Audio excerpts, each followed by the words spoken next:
Hey there, welcome back to another video. In the previous video, we talked about conditional statements with logic operations.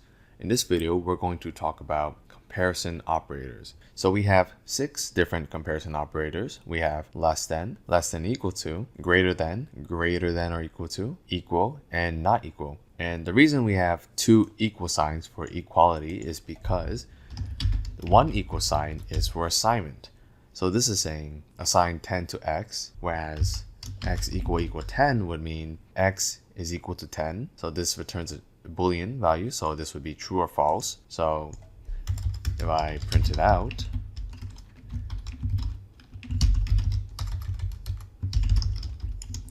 and do this, we can see we get 1, which means true. So this is equal. Now if I said x equal 15, this would be false, 0. So we would say not equal to 15, and this would be true. Okay, so that's equality. And I don't think I really need to explain these. These are pretty simple, right?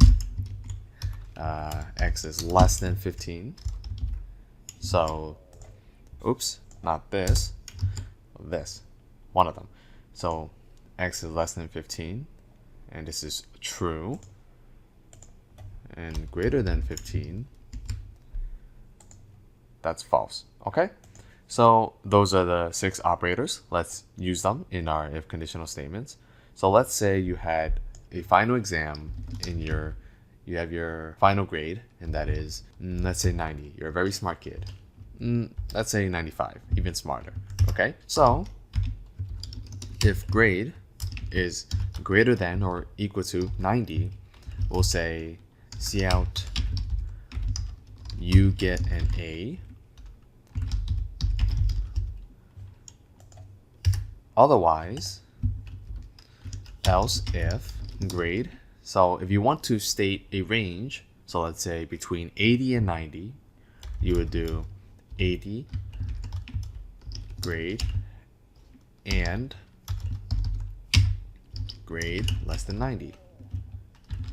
And we'll say cout you get a B. And then let's just copy and paste this. So this one will change to C, and this one will be 70 to 80. Or what we can do is, because we have less than 80 for C and not including 80, this goes up to 79. So we can say less than or equal to 79. So it's up to you. I'll just use 80 with less than, and then 60 to, what was it, 70, you get a D. Actually, I think it's usually 65, but we're generous here, so we'll give them a D. Else, you get an F. So let's run it. And then you get an A. Smart kid. Let's say you get a 90, and you will also get an A because you just passed the bar. So let's say you get an 85 instead. You would get a B because 85 is in between 80 and 90. Well, in this case, 89 because it's less than 90. And if you have, let's say 72, you will get, 72S. 72, we get a C.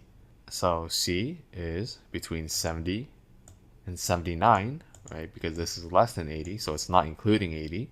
And then let's say you get a 55. Hopefully you don't, but if you do, then you'll know you get an F. Okay, so what happens if I put 65? I mean, not 65, sorry, A. Would I get an A if I said my grade is an A? Let's run it. And we get a D. Why? Because D becomes 65. It converts the character to its ASCII numeral, which is 65, and it triggers this conditional statement.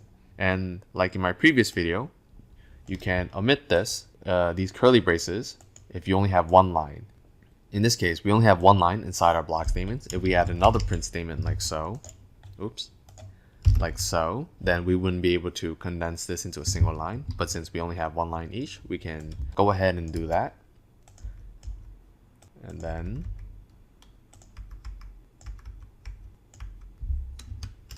so this is something some C++ programmers might do because it shortens it.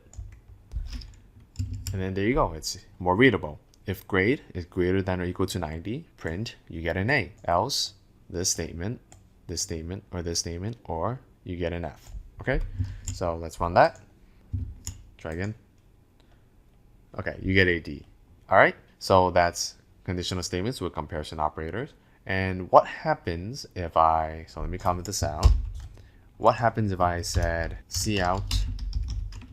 So let's use float as an example. So let's say int float, and let's say, did I really say int float? I mean float.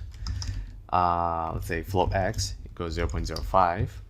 And if you haven't seen my video on, which video was it? Arithmetic operations, I believe, then this will be new to you. But if you've already seen it, then you already know what's coming.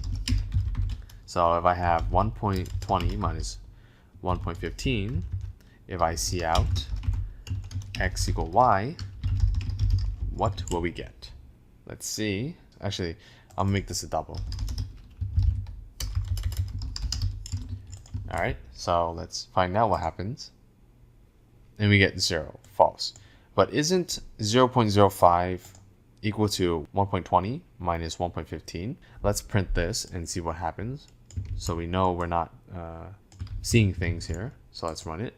We get 0.05, but how come the equality says false? If I change this to not equal, we get true. So what's happening here? Well, if I hover over, you can see this is not exactly 1.20. This is, come on.